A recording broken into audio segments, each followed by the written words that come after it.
रात के 3 बजे वो पसीना पसीना हो गया था। नींद में न जाने उसने ऐसा क्या देखा। उसके चेहरे से पता चल रहा था कुछ तो भयानक था। फिर वो एक चीख के साथ उठ गया।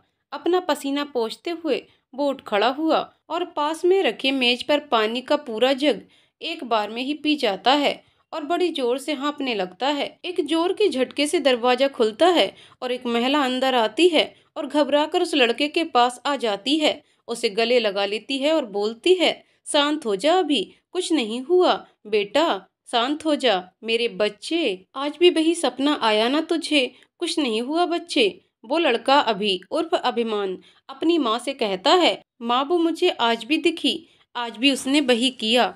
माँ वो कौन है और क्यों मेरे सपनों में आती है वो? मैं तो उसे जानता तक नहीं, न मैंने कभी उसे देखा है। फिर वो कौन है? उसकी माँ कुछ नहीं बोलती और मन ही मन सोचती है, पंडित जी सही थे, मेरे बेटे का पिछला जन्म उसे तकलीफ दे सकता है। न जाने कौन है वो लड़की और न जाने क्या चाहती है वो मेरे बेटे से।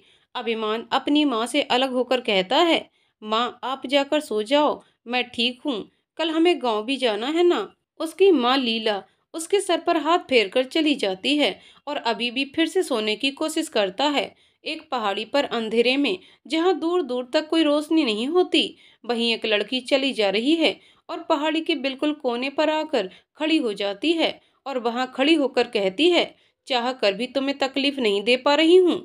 पूरे 20 साल इंतजार किया है मैंने तुम्हारा, तुमने मेरे साथ बेवफाई क्यों की? राघव, तुम तो जानते थे ना, तुम्हारी प्रसा तुमसे कितना प्यार करती थी। मैंने अपनी जान तक दे दी तुम्हारे लिए। अब जब तक तुम्हें अपना पिछला जन्म याद नहीं आता, मैं तुम्हारे सपनों में आती रहूंगी। और एक जोरदार हंसी पहाड़ों में गूंजने लगती है। अगली सुबह अभी उठकर तैयार हो जाता है और अपनी माँ को लेकर गांव के लिए निकल जाता है। अभिमान और उसकी माँ लीला दोनों शहर में रहते हैं और बाकी परिवार गांव में। अभी के पापा बचपन में ही गुजर गए थे और तभी लीला जी शहर अपने भाई के पास आ गई थी। पर वहां भी उनकी भाभी ताने पर ताने देती थी, इसलिए उन्होंने वो घर भी छोड़ दिया और टीचर की नौकरी करके एक छोटा सा घर लिया और अभिमान को बड़ा किया। और अभिमान भी अपनी माँ की हेल्प करता है। हाल में ही उसे एक नौकरी मिली है। अभी के दादाजी के बुलाने पर वो लोग गांव जा रहे हैं। दोनों बस में बैठकर निकल जाते हैं। गांव में दो आदमी एक थैला लिए चुपचाप सबकी नजरों से बचकर पहाड़ की तरफ जा रहे होते हैं। उस थैले में हलचल होती दिखाई दे रही होती है। पहला आदमी, क्या बोलते हो भाई, आज तो मस्त माल हाथ लगा है, आज की रात तो रंगीन ही रंगीन है हमारी, और अपने पीले दांत निकाल कर हंसने लगता है। दूसरा आदमी, सही बोले हो भाई, आज तो मजा आ जाना है हम दोनों को। और दोनों हंसते हुए पहाड़ी की चोटी पर आकर बैठ जाते हैं और उस थैले को भी वहीं रख देते हैं। पहला आदमी, सुनो रामू, इसको जो दवाई सुंघाई है उसका असर कब तक रहेगा, वरना ये होश में आकर हल्ला ना कर दे, हिचकिचाते हुए बोलता है। दूसरा आदमी, नहीं गगन, इस लड़की को होश नहीं आने वाला, और आ भी गया तो यहाँ इतनी दूर इसकी आवाज कौन सुनने वाला है? गगन, हाँ साली को यहीं दबोच लेंगे। रामू, बहुत अकड़ दिखाती है, हमें धमकाती है, हमें नीचा दिखाएगी साली, आज इसकी सारी अकड़ निकाल देंगे हम, आज बताएंगे मर्द क्या चीज है। और दोनों वहीं बैठकर शराब पीने लगते हैं। शाम होने में अभी 1 घंटा बाकी था और दोनों को रात का ही इंतजार था। अभिमान और लीला भी गांव पहुंचने वाले थे। उन्हें गांव जाने के लिए जंगल के रास्ते से होकर जाना था। वो दोनों पास के स्टॉप पर उतर जाते हैं क्योंकि गांव में बसें नहीं जाती हैं। दोनों वहीं से पैदल निकल जाते हैं। उधर रामू और गगन पूरे तरह से नशे में डूब जाते हैं और वो थैला खोल लेते हैं। उसमें एक लड़की बेहोश पड़ी होती है जो कि बहुत ही सुंदर होती है। दोनों उसको ललचाई नजरों से देखते हैं और उसको बाहर निकाल कर लिटा देते हैं। वो दोनों उसे हाथ लगाने ही वाले होते हैं कि वहां छम छम की आवाज आने लगती है। दोनों घबराकर पीछे हट जाते हैं और आसपास देखने लगते हैं। वहां दूर दूर तक कोई नजर नहीं आ रहा होता है। अब रामू को डर लगने लगता था।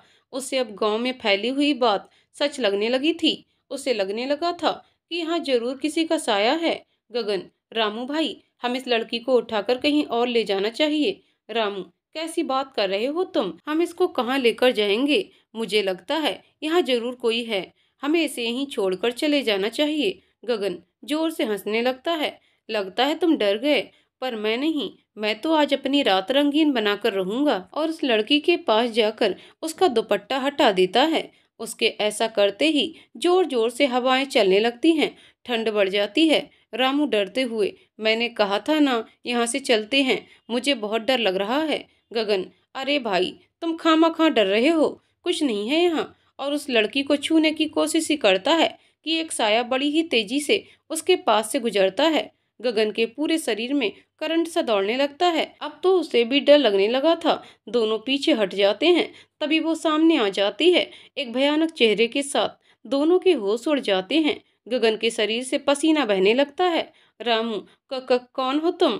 हमें छोड़ दो, हमें जाने दो। रामू बहुत ज्यादा डर चुका था। वो लड़की और कोई नहीं बल्कि प्रिसा होती है। अब वो लोग प्रिसा के एरिया में जाएंगे तो उनका सामना होना तो तय था।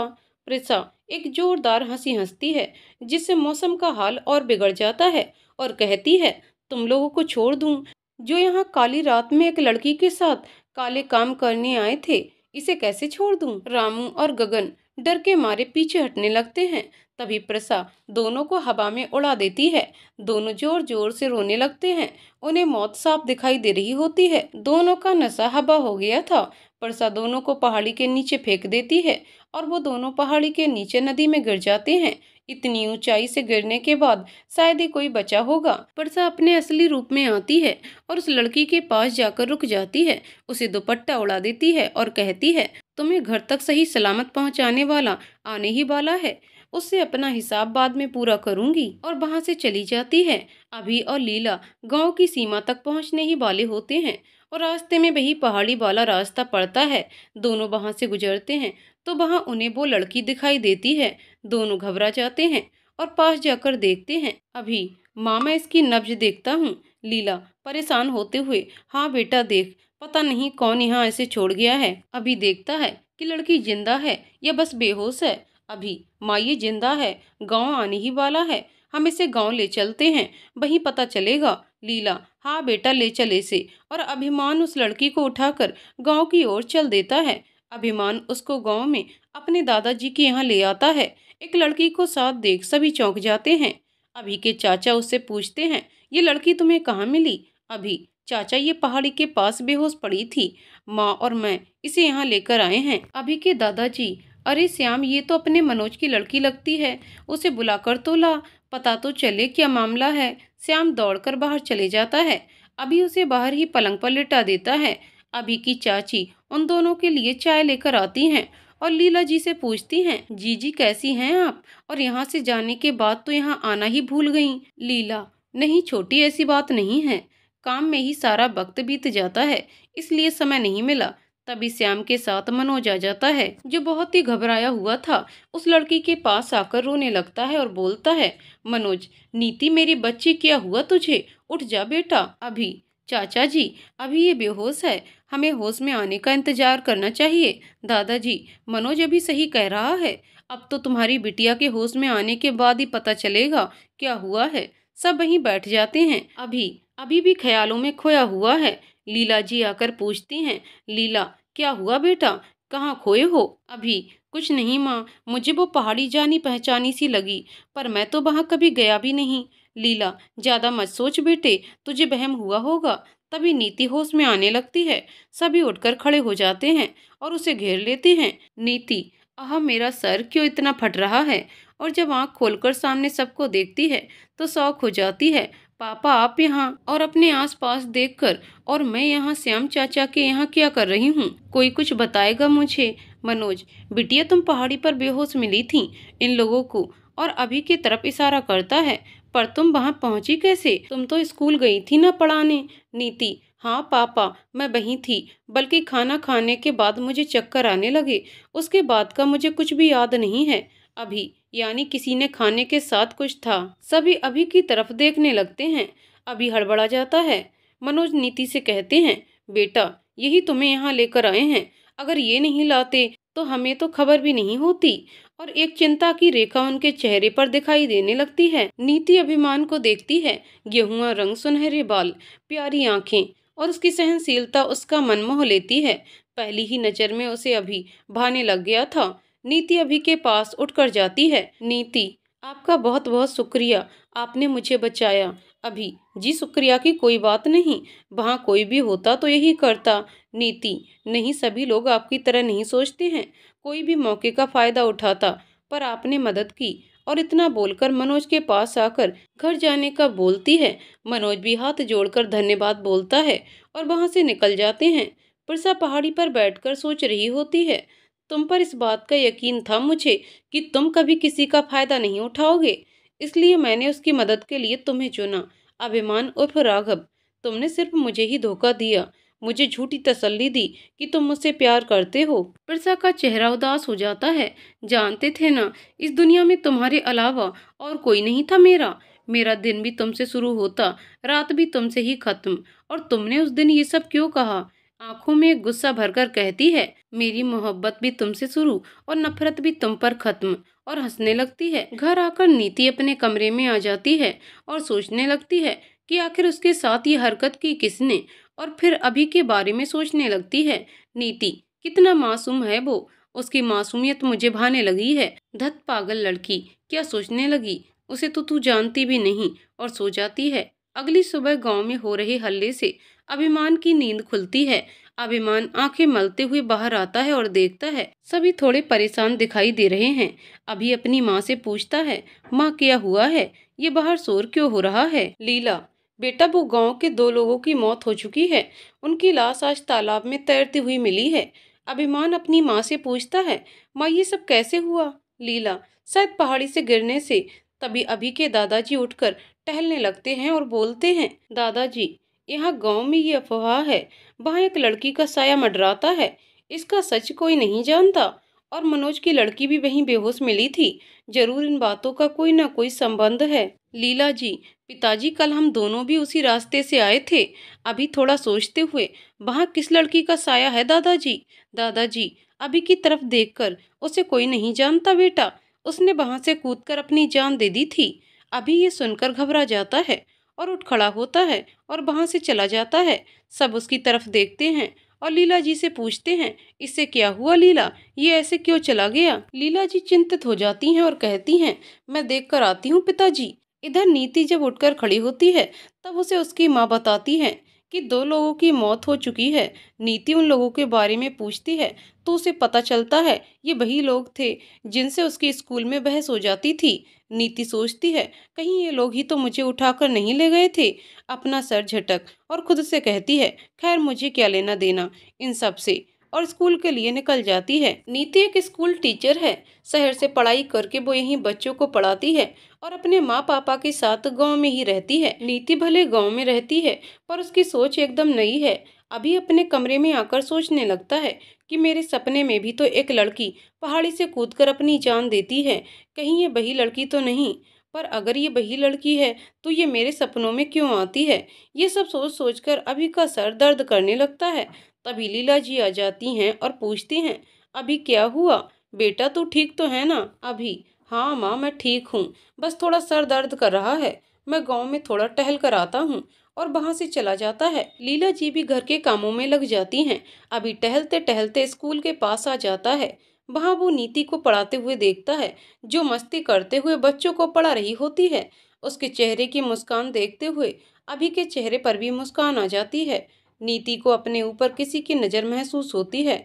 वो आसपास देखती है, उसे अभी नजर आता है। नीति की नज़रें अभी से जा मिलती हैं। नीति उसे बुलाती है, नीति अरे आप यहाँ आइए ना, कल आपका नाम भी नहीं पूछ पाई। अभी नीति के पास जाकर अपना हाथ आगे बढ़ाकर कहता है, अभी हेलो मैं अभिमान, नीति और मैं नीति, दोनों को एक अलग ही एहसास होता है। नीति अपना हाथ अलग कर लेती है और अभी को अंदर आने को कहती है। वो अंदर आने ही वाले होते हैं कि उन्हें स्कूल की छत से एक बच्चे के रोने की आवाज आती है। दोनों वहीं रुक जाते हैं और आवाज सुनने लगते हैं। नीति, ये आवाज कहाँ से आ रही है? नीति की नज़र छत के मुंडेर पर पड़ती है जहाँ एक बच्चा लटका हुआ रहता है। नीति के मुंह से चीख निकल जाती है। अभी भी उस जगह देखता है। उस बच्चे को देखकर अभी जल्दी से वहां से नीचे खड़ा हो जाता है। बच्चे का हाथ फिसल जाता है और नीचे गिर जाता है। अभी उसे तेजी से पकड़ लेता है। सब दौड़कर उस बच्चे के पास चले जाते हैं। नीति उसे अपने गोद में लेकर पूछती है, तुम ठीक तो हो ना बेटा, तुम वहां कैसे पहुंच गए? यहाँ परसा बैठे हुए हंसते हुए कहती है, राघव मैं तुम्हारे करीब कैसे किसी को आने दे सकती हूँ, और जोर जोर से हंसने लगती है। वो बच्चा नीति को बताता है कि कोई औरत उसे बुलाते हुए ऊपर ले गई थी और मैं उसकी तरफ भागा तो मेरा पैर फिसल गया। नीति सोच में पड़ जाती है कि यहाँ आखिर कौन औरत आई थी। अभी वहां से विदा लेकर आगे निकल जाता है। टहलते टहलते अभिमान पहाड़ी के पास पहुंच जाता है। हवाएं जोर जोर से चलने लगती हैं। अभी को एक अलग ही एहसास होता है। उसे लगने लगता है कि वह यहाँ पर पहले भी आ चुका है, पर उसे कुछ याद नहीं आता। अभी का सर जोरों से चकराने लगता है और वो वहीं गिरकर बेहोश हो जाता है। प्रसा अभी के पास बैठकर उसे निहार रही होती है और कहती है, तुम आज भी कितने मासूम लगते हो। कोई कह ही नहीं सकता कि तुम किसी के साथ बेवफाई कर सकते हो, पर मैं तुम्हारे मुंह से सब कुछ सुनना चाहती हूँ राघव। और उसके सर पर हाथ फेरने लगती है। कुछ घंटों बाद अभी धीरे धीरे होश में आता है। वो आंखें खोलता है तो देखता है वह अपने दादाजी के घर पर होता है। तभी लीला जी अभी के लिए दूध लेकर आती हैं और उसे देती हैं और उसे पूछती हैं, अभी बेटा तू पहाड़ी पर क्या कर रहा था? वहाँ अचानक बेहोश हो गया। वो तो अच्छा हुआ वो लड़की तुझे यहाँ तक ले आई, वरना हमें तो पता ही नहीं चलता। अभी पता नहीं माँ, मुझे अचानक चक्कर आ गए और कौन सी लड़की मुझे यहाँ लाई माँ, उसे कैसे पता मैं यहाँ रहता हूँ? लीला जी सोचते हुए, ये तो हमने भी नहीं पूछा, न जाने कौन थी, कह रही थी तुम्हें जानती है, यहाँ देखा था। अभी ठीक है माँ, देखा होगा उसने। मुझे खाना दो, भूख लगी है जोर की। लीला हाँ बेटा लाती हूँ। अभी वहीं बैठकर पहाड़ी के बारे में सोचने लगता है, पर उसे कुछ याद नहीं आता। फिर उसके जहन में नीति का ख्याल आ जाता है और वह मुस्कुरा देता है। यहाँ प्रसा गुस्से से इधर उधर घूमे जा रही होती है। आखिर मेरी क्या गलती है भोलेनाथ, जो मेरे साथ ये सब हुआ? मैंने तो प्यार किया था, मैं भी एक जिंदगी चाहती थी, एक परिवार चाहती थी, फिर क्यों आज भी मैं अकेली हूँ? और घुटने के बल बैठकर रोने लगती है। उसके रोने की आवाज पहाड़ों में गूंज रही होती है। यहाँ नीति अभी भी अभिमान के बारे में सोच रही होती है। उसे अभी अच्छा लगने लगता है। उसे सोचते सोचते ही वो उसके ख्यालों में खो जाती है। उसकी माँ उसे आवाज लगाती है तो नीति हड़बड़ा जाती है और खुद पर ही हंसने लगती है। शाम को सभी घर के दलान में बैठे होते हैं। सभी वहाँ आकर बैठ जाते हैं। अभी के दादाजी अभी के चाचा और लीला जी से कहते हैं, दादाजी लीला बेटा, मैंने तुम्हें और अभी को यहाँ जरूरी काम से यहाँ बुलाया था। मैं चाहता हूँ मेरे जीते जीते मैं तुम सब लोगों को मैं सब कुछ बराबर बांट दूँ, फिर मैं आराम से मर जाऊँ। लीला हल्के गुस्से से, पिताजी कैसी बात कर रहे हैं आप? हमें कुछ नहीं चाहिए, सब आपका ही है। चाचा जी हाँ पिताजी, भाभी ठीक कह रही हैं, मुझे भी कुछ नहीं चाहिए, बस पूरा परिवार साथ रहे, मैं यही चाहता हूँ। दादाजी हाँ बेटा तुम ठीक कह रहे हो। लीला बेटा तुम भी यहीं रहो, हम लोग यही चाहते हैं। लीला पर पिताजी वहाँ अभी की नौकरी है। अभी कोई बात नहीं माँ, मैं यहाँ स्कूल में जॉब ले लूँगा। परिवार के साथ रहने से अच्छी बात और क्या हो सकती है माँ, हम लोग यहीं रहेंगे। लीला फिर ठीक है बेटा, मुझे भी कोई दिक्कत नहीं है। अभी अपने कमरे में बैठकर सोचने लगता है, अगर मैं यहाँ रहा तो अपने सपने के राज के बारे में भी पता लगा सकता हूँ कि आखिर वो लड़की कौन और मुझसे क्या चाहती है वो। यहाँ परसा खुश होकर घूमने लगती है। आखिर तुम यहाँ रुकी गए ना राघव, अब मैं तुम्हें पुराना सब कुछ याद दिलाकर ही रहूंगी। और वहीं पहाड़ी पर खुशी से नाचने लगती है। अभी अगली सुबह ही शहर के लिए निकल जाता है और अपनी नौकरी वाली जगह जाकर वहां इस्तीफा देकर अपनी सैलरी लेकर वापस गांव के लिए निकल जाता है। अभी आते वक्त सबके लिए कपड़े ले लेता है। बस में बैठे बैठे अभी सोचता है कि कितने दिनों से वो मुझे सपना नहीं आया, ना वो लड़की मुझे और सपनों में दिखाई दी, आखिर कौन है वो? यही सोचते सोचते उसे नींद आ जाती है। थोड़ी देर बाद बस गांव के स्टॉप पर रुकती है। अभिमान बस से उतरकर गांव की ओर चल देता है। गांव के ऊबड़ खाबड़ रास्तों की वजह से बस गांव में ही नहीं जाती है। अभी वहीं से पैदल चल देता है। स्टॉप से गांव 2 किलोमीटर दूरी पर है, जो कि पहाड़ी को पार करके आता है। अंधेरा होने को आया था और अभी भी जल्दी जल्दी अपने गांव की तरफ बढ़ रहा है। तभी उसे किसी की आवाज सुनाई देती है। पहले तो वो अनदेखा कर देता है, फिर उसे वही आवाज दोबारा सुनाई देती है। तो अभी उस आवाज की दिशा में आगे बढ़ता है, जहां वो देखता है कि एक बूढ़ा आदमी एक माला लेकर बैठा होता है और जय श्री राम का जाप कर रहा होता है। अभी उसके पास जाता है। उसके पास जाते ही वो अपनी आंखें खोल लेता है और अभी से कहता है, बाबा, आप शाम ढले जाप कर रहे हैं। अब तो रात होने को आई है। आप कहाँ रहते हैं? मुझे बताइए, मैं आपको छोड़ दूंगा। वह उसे गौर से देखता है। अचानक ही उसके चेहरे के भाव बदल जाते हैं और वो अभी के चेहरे को हाथ लगाकर कहता है, तुम तुम आ गए बेटा। वो तुम्हारा कब से इंतजार कर रही थी। तुम आ गए। उसका इंतजार खत्म हुआ। अब उसे मुक्ति मिलेगी। तुम आ गए। और वह खड़ा हो जाता है। ये सब सुनकर अभिमान को अजीब लगता है। वह कुछ कहता उसके पहले ही वह बूढ़ा आदमी कहता है, बेटा, मैं मुरारी काका, मंदिर का पुजारी, तुम्हें याद है ना? तुम उसके साथ मेरे मंदिर आते थे। अभिमान, देखिए काका, मैं आपको सच में नहीं जानता और मैं गांव में अपने चाचा जी के यहाँ पर आया हूँ। आपको यहाँ पहली बार देख रहा हूँ। आपको जरूर कोई गलतफहमी हुई है। मुरारी उसे देखते हुए, बेटा, ये आंखें इतनी भी बूढ़ी नहीं हुई हैं जो तुम्हें पहचान न सकें। पूरे 20 साल इंतजार किया है उसने तुम्हारा। मैं नहीं जानता तुम दोनों के बीच ऐसा क्या हुआ था। वो तुम्हें और सबको छोड़कर इस दुनिया से चली गई। अभी आप किसकी बात कर रहे हैं? मुरारी कुछ जवाब देता उसके पहले ही हवाएं तेज हो जाती हैं। वह वहां से निकल जाता है। अभी उसे आवाज देते रह जाता है। वो उसके पीछे जाता है पर उसे वह नहीं मिलता। थककर अभी वापस अपने रास्ते निकल जाता है। पहाड़ी पर मुरारी खड़ा भापरसा से सवाल करता है, मुरारी, बिटिया, तुमने मुझे इस बारे में बताने से क्यों रोका? राघव को कुछ भी नहीं याद है। तुमने आकर क्यों रोका बिटिया? पिरसा चलते हुए, क्योंकि काका, उसे ये सब मैं खुद याद दिलाना चाहती हूँ। मैं चाहती हूँ वो खुद ही ये सब याद करे और मुझे भी। मैं उससे अपने सवालों के जवाब लेना चाहती हूँ, पूछना चाहती हूँ उससे वो सब जो मैं मरने से पहले नहीं पूछ पाई। मुरारी, पर बिटिया, उसने आखिर किया क्या था? प्रिसा, ये आपको वक्त आने पर पता चल ही जाएगा काका। फिलहाल मैं जाती हूँ। अभी अपने घर पहुंचकर सभी को लाए हुए कपड़े देता है और बचे हुए पैसे अपनी माँ को दे देता है। लीला जी अभी को खाना खिलाती है और कहती है कि सुनो अभी, कल सुबह ही जाकर स्कूल में बात कराना। क्या कहते हैं, वहां जाके ही पता चलेगा। अभी, हाँ माँ, मैं सुबह ही चला जाऊंगा। और खाना खाकर अपने कमरे में आकर लेट जाता है। उसे रह रहकर उस आदमी की बातें याद आ रही होती हैं।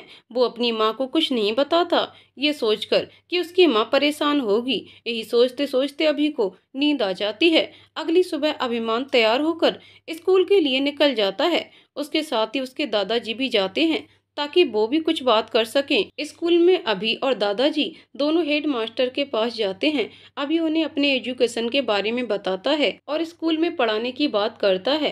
हेड मास्टर मान जाते हैं क्योंकि वो अभी के दादाजी को जानते हैं और अभी की एजुकेशन बहुत अच्छी रहती है, इसलिए वो कल से ही अभी को आने को कह देते हैं। अभी के दादाजी वहीं बैठे बैठे बातचीत कर रहे होते हैं। सर उसे स्कूल देखने के लिए भेज देते हैं। अभी वहां से उठकर बाहर गलियारे में आ जाता है। उसने सच में ठीक से स्कूल नहीं देखा होता है। उस दिन भी वो बाहर से ही चला गया था। वह देखता है एक ही कतार में 5 कमरे हैं और उसके सामने ही 5 कमरे होते हैं।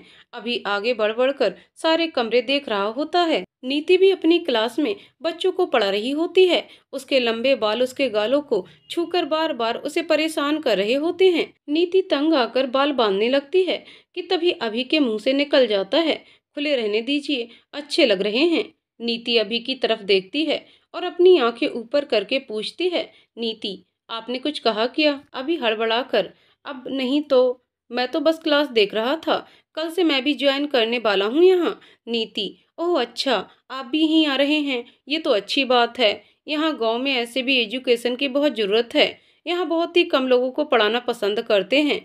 आपने बहुत अच्छा किया आकर। अभी, हाँ, अब से मैं भी यहीं गांव में ही रहने वाला हूँ, अपने परिवार के साथ ही। इसलिए सोचा खाली बैठने से अच्छा है मैं कुछ काम ही कर लूँ। नीति मन ही मन खुश हो जाती है।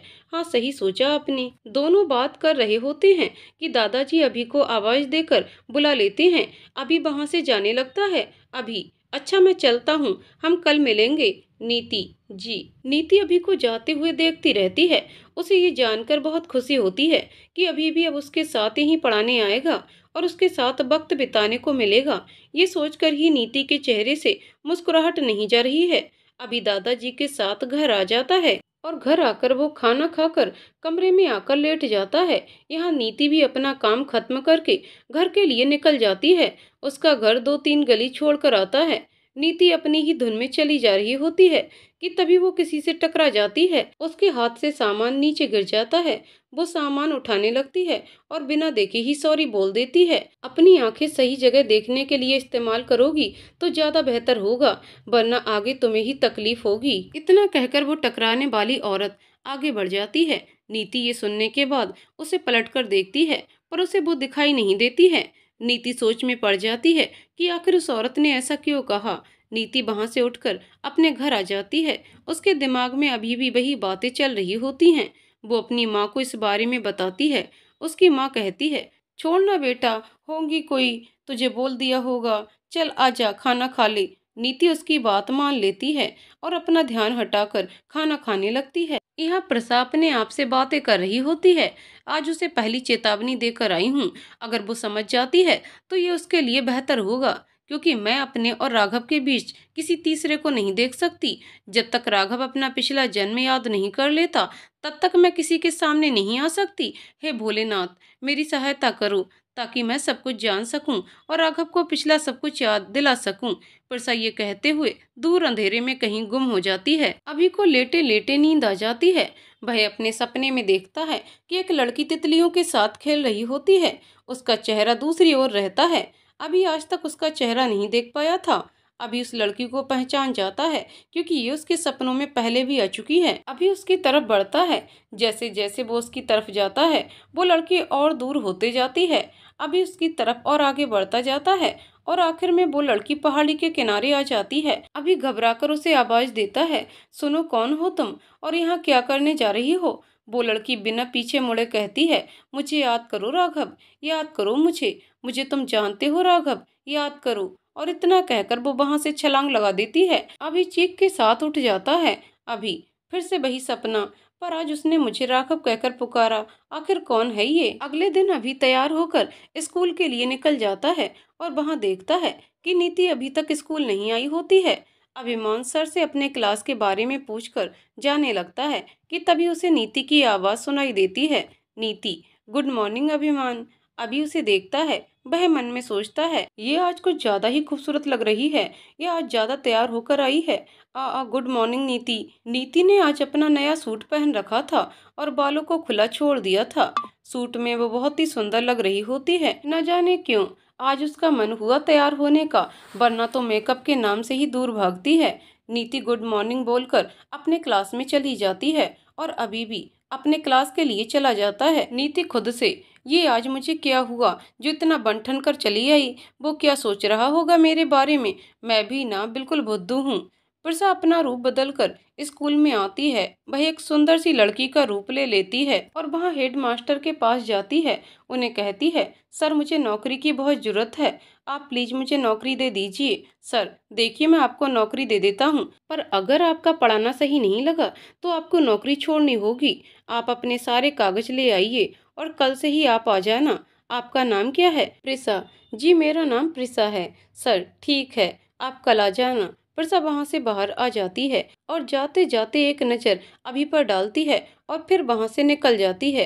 ब्रेक में नीति अपना लंच करती और उसे अभी का ध्यान आता है। वो उठकर स्टाफ रूम में जाती है। वहां अभी अकेले बैठे रहता है। नीति उसे साथ लंच करने को कहती है। अभी कहता है, मैं साथ लेकर नहीं आया। नीति बाहर जाकर अपना लंच बॉक्स लेकर आती है और अभी को साथ खाने को कहती है। अभी मना कर देता है, पर नीति की जिद के आगे खाने लगता है। अभी स्वाद लेते हुए, वाह बहुत यम्मी है, किसने बनाया है। नीति हंसते हुए, और कौन बनाएगा, मैंने ही बनाया है। अभी तुम्हें खाना बनाना भी आता है। अब तो मैं रोज बिना टिफिन के आऊंगा। नीति, हाँ जरूर। दोनों बातें करते हुए खाना खाते हैं और फिर अपनी क्लास में चले जाते हैं। स्कूल खत्म करके अभी घर न जाकर पहाड़ी की तरफ बढ़ जाता है। उसे उधर जाता देख नीति को अचंभा होता है, पर वो कुछ नहीं कहती और घर के लिए निकल जाती है। अभी पहाड़ी के पास जाकर एक चट्टान के पास बैठ जाता है। उसे पहाड़ की खूबसूरती बहुत ही अच्छी लगती है। वहाँ का शांत वातावरण उसे एक अलग ही सुकून दे रहा होता है। अभी भगवान, मैं नहीं जानता कि मैं इस जगह से क्यों इतना जुड़ा हुआ हूँ। वो लड़की कौन है और मेरा उससे क्या रिश्ता है, मुझे कुछ भी समझ नहीं आ रहा है। अभी वहीं बैठे बैठे याद करने की कोशिश करता है। दूर ही प्रसा खड़ी होकर उसे देख रही होती है। और कहती है, वो लड़की तुम्हारे इतने करीब क्यों आती रहती है? तुम्हें हमारी करीबी याद नहीं आती राघव? वो चाहे लाख कोशिश कर ले, पर मैं तुम्हारे करीब किसी को नहीं आने दूंगी। अभी देखता है, उसे बैठे बैठे काफी टाइम हो गया है। वह वहां से उठकर घर आ जाता है। घर वो देखता है, वहां उसकी माँ और चाची खाना बनाने में जुटे हुए हैं और आज कुछ ज्यादा ही पकवान बन रहे हैं। अभी माँ, कोई आ रहा है क्या? लीला, हाँ बेटा, उसी के लिए तो ये तैयार हो रही है। चल आजा, मुंह हाथ धो ले। अभी, पर माँ, आ कौन रहा है, बताओ तो। लीला जी उसे बिना बताए ही चली जाती हैं। अभी वहीं सोचते हुए खड़ा रह जाता है। शाम होते होते सारा काम निपटा कर लीला जी और उनकी देवरानी हॉल में आकर बैठ जाती हैं। लीला, हाँ छोटी, पूरा काम हो गया है ना? चाची जी, हाँ दीदी, आज तो बहुत मेहनत हो गई। सारा खाना बन गया उसकी पसंद का। अभिमान भी वहां आकर बैठ जाता है और दोनों से फिर पूछता है, अभी माँ बताओ ना, कौन आ रहा है? लीला, अरे तू इंतजार तो कर थोड़ा। तभी बाहर से किसी के चहकने की आवाज आती है। लीला जी और उनकी देवरानी रानू बाहर चली जाती हैं। अभी भी उनके पीछे बाहर चले जाता है। बाहर एक लड़की दादाजी के पैर छूकर उनसे बातें कर रही होती है। वो लड़की दौड़कर लीला जी के गले लग जाती है और उनसे कहती है, लड़की, बड़ी माँ कैसी हो आप? मैंने आपको बहुत मिस किया सच्ची। लीला, हाँ मेरी बच्ची, हमने भी तुझे बहुत याद किया और ये तेरी माँ ने भी। वह लड़की रानू के गले लगती है। रानू की आंखें भर आती हैं। वह उसे लाड़ करने लगती हैं। अभी जो अभी तक वहाँ चुपचाप खड़ा होता है, वह लड़की उसके पास आ जाती है और अपनी कमर पर दोनों हाथ रखकर उसे कहती है, ओए अंगूर, मुझे नहीं पहचाना? अभी को कुछ याद आता है और उसके चेहरे पर मुस्कान आ जाती है। उसके पास जाकर वह उसके कान पकड़ लेता है और कहता है, अभी, रीति की बच्ची, लंगूर कहीं की, कहाँ थी अब तक तू? रीति, छोड़ो ना, मुझे दर्द हो रहा है, भाई प्लीज छोड़ो ना। अभी उसका कान छोड़कर गले लगा लेता है अपनी माँ की तरफ देखकर। इसीलिए आप नहीं बता रही थी, ये लंगूर आ रही थी? लीला जी मुस्कुरा देती हैं। लीला जी अपनी देवरानी से कहती हैं, आज भी दोनों में कितना प्यार है। रीति के हॉस्टल जाने पर मेरा अभी भी अकेला हो गया था। वहाँ शहर में भी बहुत याद करता था इसे, और पिताजी ने भी रीति को कम उम्र में हॉस्टल में डलवा दिया। हमारी बच्ची इतनी बड़ी हो गई है। जब यहाँ से गई थी तब 8 वर्ष की थी हमारी रीति, आज 18 की हो गई। रानू, सही कह रही हैं आप जी, हमारी रीति अब बड़ी हो गई और समझदार भी। लीला, चलो बच्चों अंदर चलो अब। और रीति बेटा, हमने तुम्हारी पसंद की सारी चीजें बनाकर रखी हैं। रीति खुशी से, ये चलो जल्दी से। सभी अंदर आ जाते हैं। अभी अपनी बहन यानी कि चाची की लड़की के आने से खुश हो जाता है। बचपन से ही वो रीति के करीब रहा है। रीति उसकी बहन होने के साथ साथ उसकी अच्छी दोस्त भी है। रीति अपने कमरे में जाकर नहाकर फ्रेश हो जाती है और फिर सबके साथ मिलकर खाना खाती है और अपने दोस्तों और हॉस्टल की बातें बताती है। सभी लोग उसके आने से बहुत खुश होते हैं। अभी तो उसके मुस्कुराते चेहरे को देखकर ही खुश हो जाता है। खाना खाकर रीति और अभी छत पर आ जाते हैं। दोनों अक्सर बचपन में यही करते थे। रीति, और भाई कैसा चल रहा है सब कुछ? माँ बता रही थी आप यहीं जॉब पर लग गए हो। अभी, हाँ रीति, मैं यहीं पर स्कूल में जॉब करने लग गया हूँ। उसके 2 कारण हैं। रीति, कुछ बात है क्या भाई? अभी, हाँ रीति, ये मैंने माँ को बताया है और अब तुझे बता रहा हूँ। मुझे ना एक लड़की सपनों में दिखती है और वो ना कुछ कहती है ना मैंने उसका चेहरा देखा है। बस वो हर बार पहाड़ी से नीचे कूद जाती है और इस बार जब वो आई सपने में तो उसने मुझे राघव कहकर पुकारा। रीति चौंक कर, क्या आपको भी एक लड़की दिखी सपने में? अभी उसे देखते हुए, आपको भी से मतलब तुझे भी?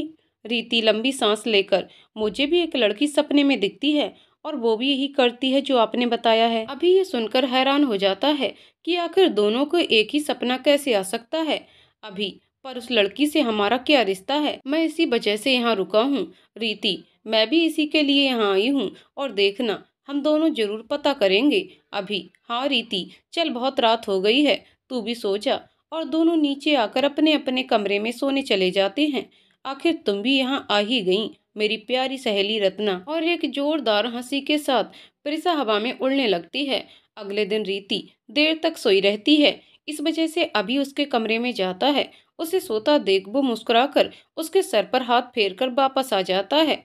बाहर आकर वो लीला जी को आवाज लगाता है, अभिमान, माँ मैं स्कूल के लिए निकल रहा हूँ। लीला, अरे बेटा सुन, खाने के लिए टिफिन लेता जा। अभी जाते हुए माँ प्रीति के हाथ भेज देना, और वहां से स्कूल के लिए निकल जाता है। अभी अपनी ही धुन में चला जा रहा था, तभी उसे पास में एक शिव मंदिर दिखाई देता है और वो दर्शन करने के लिए वहां बढ़ जाता है।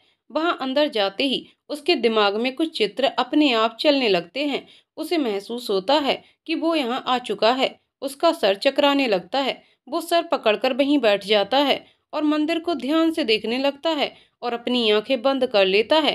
आंख बंद करते ही उसे एक लड़की और एक लड़का मंदिर में भागते दौड़ते दिखाई देते हैं। वो धुंधले धुंधले से दिखाई दे रहे थे। वो झट से अपनी आंखें खोल लेता है। अभी, हे भोलेनाथ, ये दोनों कौन थे और मुझे इस तरह क्यों दिखाई दिए जैसे मैं इन्हें जानता हूँ। अभी वहां कुछ देर और बैठा रहता है। फिर उसे याद आता है कि उसे स्कूल भी जाना है। वो झट से खड़ा हो जाता है और स्कूल के रास्ते पर जाने लगता है। रास्ते में एक औरत घूंघट डाले जा रही होती है। एक आदमी उसे धक्का देकर आगे बढ़ जाता है। धक्के की वजह से वो गिरने वाली होती है कि अभी उसे थाम लेता है। अभी को उस औरत की आंखें दिखाई दे रही होती हैं। उन आंखों में अभी खो जाता है। वो औरत झटके से अभी को दूर कर देती है और वहां से चली जाती है। अभी अपने आप से कहता है, अभी, ये आंखें मैंने पहले देखी हैं, इतने ही करीब से, पर कहाँ, कुछ समझ नहीं आ रहा। यही सोचते सोचते वो आगे बढ़ जाता है। प्रसा आगे बढ़कर अपना घूंघट हटाकर कहती है, प्रसा, तुम्हें जल्द ही सब याद आने वाला है मेरे राघव। और मुस्कुराकर वो भी स्कूल के रास्ते चली जाती है। स्कूल पहुंचकर वो वहां नीति से मिलती है और उसे बताती है कि वो यहाँ न्यू है। नीति भी उसे जान पहचान कर लेती है। दोनों जल्दी ही घुल मिल जाती हैं। नीति बार बार बाहर की तरफ देख रही होती है। प्रसा उसे टोक कर पूछती है, प्रसा, किसी का इंतजार कर रही हो क्या? नीति खोए हुए, हाँ नहीं तो किसी का नहीं, मैं तो ऐसे ही देख रही थी, और अपनी नजरें इधर उधर करने लगती है। प्रसा अपने कागज लेकर हेडमास्टर को देती है, जिन्हें देखकर वो कहते हैं, हेडमास्टर, सारे कागज तो ठीक हैं तुम्हारे, तुम नौकरी कर सकती हो। प्रसा, थैंक यू सर। और वहां से उठकर क्लास के लिए निकल जाती है। अभी भी स्कूल आ जाता है। वो प्रसा से नहीं मिल पाता। स्कूल आकर वो सीधे क्लास की तरफ बढ़ जाता है। सभी अपनी अपनी क्लास में होते हैं। लंच ब्रेक में सभी इकट्ठा होते हैं। अभी प्रसा को देखकर कहता है, अभी, आप न्यू हो, कहाँ से हो आप, और आपका क्या नाम है? नीति, अरे अरे, एक साथ इतने सवाल। ये प्रसा है और पास के गांव से है, ये आज ही ज्वाइन हुई है। अभी सोचते हुए, प्रसा, ये नाम मैंने पहले भी सुना है। प्रसा मुस्कुराते हुए, जरूर सुना होगा, शायद कोई बेहद करीबी होगा। अभी, जी ऐसा तो कोई नहीं। भाई भाई, रीति भागते हुए वहां आ जाती है। अभी की बात बीच में ही रह जाती है। अभी उसके पास जाकर उसके सर पर एक चपत लगाकर कहता है, अभी, इतनी तेजी से आने की क्या जरूरत थी तुझे, आराम से आ जाती ना। रीति हाँफते हुए, भाई लंच के टाइम हो गया था ना, इसलिए, लो ये आपका टिफिन, वरना बड़ी माँ मुझे डांट लगाती आज तो। प्रसा गुस्से से रीति को घूर रही होती है और मन ही मन कहती है, इस जन्म में भी राघव और मेरे बीच में आना है। नीति अभी से, अभिमान, ये कौन है? अभी, अरे सॉरी, मैं मिलाना भूल गया, ये मेरी चचेरी बहन है रीति। और रीति, ये दोनों मेरे साथ ही स्कूल में पढ़ाते हैं। रीति, हाय गैस, अच्छा मैं चलती हूँ, बाद में आती हूँ। और वहां से चली जाती है। प्रसा खुद से, भगवान का करिश्मा तो देखो, तुम्हें राघव की बहन ही बना डाला, और मुस्कुराने लगती है। तीनों बैठकर खाना खाने लगते हैं। प्रसा देखती है कि नीति का ध्यान खाने से ज्यादा अभी पर होता है। उसकी यह हरकत प्रसा को अच्छी नहीं लगती। वो बिना कुछ बोले खाना खाने लगती है, पर मन ही मन उसे नीति पर गुस्सा आने लगता है। अभी का ध्यान दोनों पर ही नहीं होता। वो चुपचाप अपना खाना खा रहा होता है। खाना खाकर तीनों बैठकर बातें करने लगते हैं। अभी प्रसा से पूछता है, अभी, आप अपना गांव छोड़कर यहाँ इतनी दूर रोजाना आना जाना करेंगी? आपको तो घर जाते जाते शाम ही हो जाएगी। प्रसा मुस्कुराते हुए, हाँ शाम तो हो जाएगी, पर मुझे जो चाहिए उसके लिए ये तो करना ही होगा ना। अभी, आपको क्या चाहिए? प्रसा, इन बच्चों को पढ़ाकर मुझे खुशी मिलेगी, और अपनी खुशी के लिए मैं इतना तो कर ही सकती हूँ ना। अभी, हाँ ये बात तो सही है आपकी। नीति का मन बेकार हो जाता है। अभी सिर्फ प्रसा से ही बात कर रहा था, उसे ये बिल्कुल अच्छा नहीं लगता। वो वहां से उठकर चली जाती है। अभी और प्रसा उसकी ये हरकत देखते हैं, पर अभी को लगता है कि उसको कुछ काम होगा, इसलिए वो चली गई। पर प्रसा सब जानती है। वो ये देखकर मुस्कुराने लगती है और अभी से कहती है, प्रसा, आप कभी पहाड़ी पर गए हो? क्या नज़ारा है वहाँ, सच में बहुत ही अच्छा लगता है। आप नहीं गए हो तो मैं आपको लेकर चलूंगी अभी। अरे वहां तो मैं गया हूँ, वहां सच में सुकून मिलता है। शहर में ये सब कहाँ होता है। और मन में ही उसे वो लड़की याद आ जाती है जो उसके सपनों में आती है। प्रसा अभी को प्यार से निहार रही होती है और मन ही मन कहती है, आज भी कितनी प्यारी बात करते हो तुम राघव, जैसे पहले करते थे। फिर कुछ सोचते हुए अचानक उसके चेहरे के भाव बदल जाते हैं। लेकिन फिर भी तुमने मुझे धोखा दिया है। बेशक ये दिल आज भी तुमसे उतना ही प्यार करता है, पर तुम्हारा धोखा आज भी याद है मुझे अभी। अरे कहाँ खो गई हैं आप। चलिए ब्रेक खत्म हुआ और अभी वहां से उठकर जाने लगता है।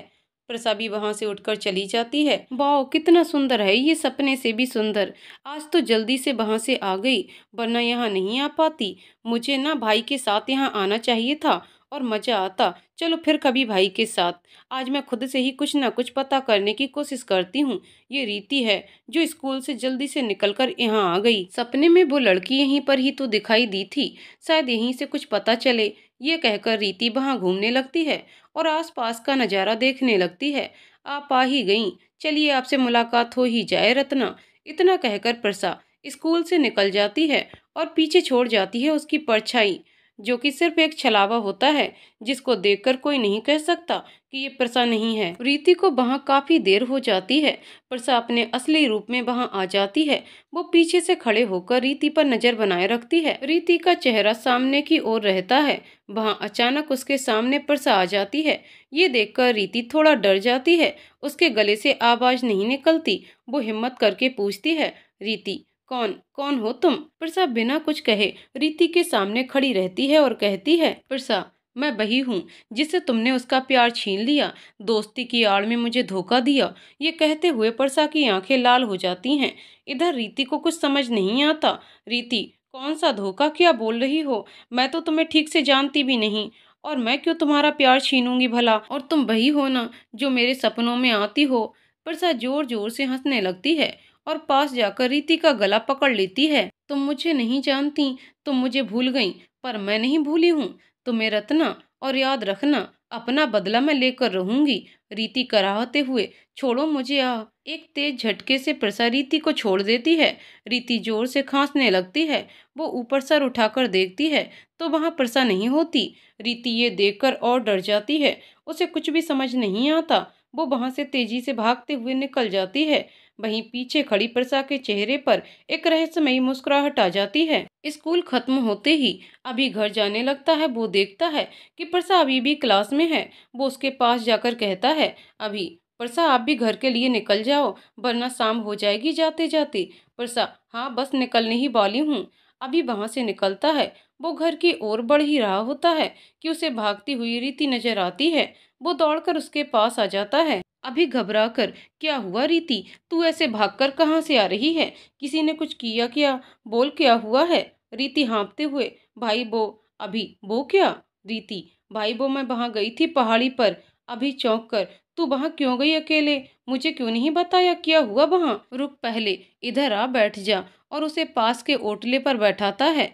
रीति वहां बैठकर गहरी सांस लेती है। अभी भी उसके पास बैठ जाता है। रीति बताना शुरू करती है, रीति जब मैं वहां गई तो वहां का नज़ारा मुझे बहुत अच्छा लगा। मैं वहीं घूमने लगी, फिर उसके बाद मेरे सामने वो आ गई। अभी कौन। रीति वही लड़की जो हम दोनों के सपनों में दिखती है। वो मेरे बहुत करीब थी भाई। उसने मुझे कहा कि मैंने उसके प्यार को छीना है, वो मुझसे बदला लेगी। और उसने, अभी डर कर, उसने क्या किया। रीति अपना गला दिखाते हुए, ये किया उसने उसने मेरा गला पकड़ लिया था। अभी देखता है कि रीति के गले पर हाथों के लाल निशान आ गए थे। ये देख अभी को बहुत बुरा लगता है। अभी गुस्से से, उसकी इतनी हिम्मत, वो कौन है, ये क्यों कर रही है ये सब कुछ हमारे साथ। आज तो उसने तुम्हारे ऊपर हमला भी किया। रीति भाई वो मुझे रत्ना कहकर पुकार रही थी। अभी हैरानी से देखते हुए, क्या रत्ना, पर वो तुम्हें रत्ना क्यों बोल रही थी, क्या रिश्ता हो सकता है हमारा उससे। रीति पता नहीं भाई, पर वो मुझे देखकर बहुत गुस्से में थी। अभी हम दोनों मिलकर पता करेंगे। अभी घर चलते हैं। और सुन, अपने स्कार्फ से ढक ले, घर पर किसी ने देख लिया तो सब परेशान होंगे। आगे क्या करना है घर पर सोचेंगे हम दोनों। रीति हाँ भाई चलो चलते हैं, शाम होने वाली है। दोनों घर के लिए निकल जाते हैं। इधर प्रसा की परछाई जो वो स्कूल में छोड़कर आई थी वो भी पहाड़ी पर आकर रुक जाती है। परसा अपनी परछाई को देखकर अपने में समाहित कर लेती है। परसा अपने आप से, अब बस कुछ समय और, फिर तुम दोनों को सब कुछ याद आ जाएगा, ये कहकर वो जोरों से हंसने लगती है। दोनों घर पहुंचकर अपने अपने कमरे में चले जाते हैं। अभी रीति को लेकर परेशान हो जाता है। वो रीति को कुछ भी होते हुए नहीं देख सकता है। वो बिस्तर पर जाकर लेट जाता है। उसे नींद आ जाती है। इधर नीति अपना मूड खराब करके बैठी होती है। उसने अभी को परसा के पास जाते हुए देख लिया था, तभी वो वहां से बिना अभी से मिले निकल जाती है। नीति अपनी सोच में ही रहती है कि उसकी माँ उसको आवाज लगाकर बुलाती है। नीति नीचे जाकर पूछती है, क्या हुआ माँ, आपने बुलाया है? माँ, हाँ बेटा सुन तो, वहाँ श्याम भैया के यहाँ से भाभी जी से दही ले आ। नीति, वही ना जिनके घर पर अभिमान मुझे ले गया था? माँ, हाँ वहीं से, जल्दी कर, फिर अंधेरा होने को है। दही ले आ, तेरे पापा का कड़ी खाने का बड़ा मन है, मैंने उन्हें सुबह ही कह दिया था। नीति अपना सर हिलाकर हाँ में जवाब देती है और अभी के घर के लिए निकल जाती है। उसका घर 2 गली छोड़कर ही था। नीति वहां पहुंचकर आवाज लगाती है, नीति, काकी काकी कोई है? अंदर से लीला जी आती हैं और नीति को देखकर कहती हैं, अरे बेटा तुम आओ, माँ ने भेजा है ना, सुबह ही वो मुझे दही का कहकर गई थी, रुको मैं लाती हूँ। इतना कहकर वो अंदर से एक बर्तन में दही ले आती हैं और नीति से कहती हैं, लीला सुनो बेटा, कल अभी स्कूल नहीं आएगा, तुम वहां बता देना। नीति, क्या हुआ काकी, अभी ठीक है? लीला, हाँ बेटा वो ठीक है, कल हमारे कुल गुरु आ रहे हैं, इसलिए वो नहीं आ पाएगा। नीति, ठीक है काकी, मैं कह दूंगी, और वहां से निकल जाती है। अगले दिन सुबह अभी लेट उठता है। उठकर वह नीचे जाता है और अपनी माँ से कहता है, माँ नाश्ता लगा दो, मैं नाश्ता कर स्कूल चला जाऊंगा। लीला जी, अरे आज तुझे कहीं नहीं जाना है, आज हमारे कुल गुरु अपने घर आने वाले हैं, इसलिए सबका घर पर होना जरूरी है। अभिमान, पर माँ मैंने तो स्कूल में ये बताया ही नहीं, अब मुझे वहां बताने जाना पड़ेगा। लीला जी हंसते हुए, अरे बह तो मैंने कल ही बता दिया था, जब नीति बिटिया अपने घर आई थी तभी मैंने उसे कह दिया था कि तू कल स्कूल नहीं आ पाएगा, इसलिए स्कूल में बता दे। तू फिक्र मत कर और जा नहा कर आ जा। अभी मुस्कुराते हुए, अरे वाह माँ, कमाल हैं आप। इतना कहकर वह वापस अपने कमरे में नहाने के लिए चला जाता है। रीति भी जब सोकर उठती है तो उसे अपने गले पर दर्द महसूस होता है। उसे कल की घटना याद आ जाती है। वह उठकर उस लाल निशान पर क्रीम लगा लेती है और गले में स्कार्फ डालकर नीचे आ जाती है। नीचे वह देखती है कि उसकी माँ और बड़ी माँ दोनों साफ सफाई में लगे होते हैं। वह जाकर बैठ जाती है और अपनी माँ को आवाज लगाते हुए पूछती है, रीति, माँ आज कोई आने वाला है क्या घर पर? रानू, हाँ रीति, आज हमारे कुलगुरु आने वाले हैं, अभी तो गया है नहाने, तुम भी जल्दी से नहा लो, फिर तुम दोनों का नाश्ता लगा देंगे हम, ये साफ सफाई करके, ठीक है? चलो जल्दी से जाओ। रीति, ठीक है माँ, मैं अभी आती हूँ जल्दी से नहा कर। इतना कह ही रही थी कि अपने कमरे में वापस चली जाती है। आज नीति समय से पहले ही स्कूल आ गई थी। आज उसे कुछ भी अच्छा नहीं लग रहा होता है। कल वह अभी से बिना मिले चली गई थी और आज भी वह स्कूल नहीं आएगा, ये सोचकर उसे बुरा लग रहा था। कहीं ना कहीं वह अभिमान को पसंद करने लगी थी और ये बात खुद भी नहीं जानती थी और न स्वीकार कर पा रही थी।